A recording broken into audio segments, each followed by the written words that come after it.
ভগবান শ্রীকৃষ্ণ বলেন, তুমি যে ভাব নিয়ে ভগবানকে ডাকবে, ভগবান সেই ভাব নিয়েই তোমাকে ধরা দেবে।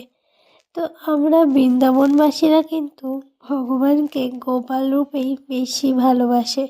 তো তাদের মতো করে তো আর আমরা সেই ভাবটা দেখাতে পারি না, বা তার ধার কাছ দিয়েও কিন্তু আমরা যেতে পারি না।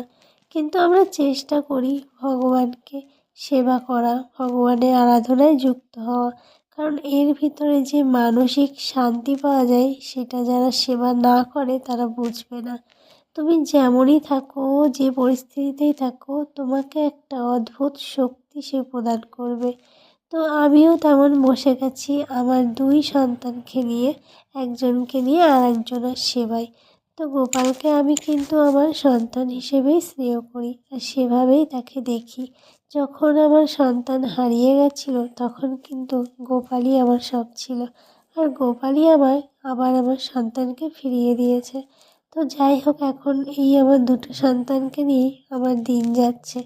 তো আজকে আমি আমার সোনাকে স্নান করিয়ে তাকে শীতবস্ত্র পরিয়ে দিয়েছি, কারণ ঠান্ডাটা খুব বেশি। আর তোমরাও বলো আমার গোপালকে কেমন লাগছে।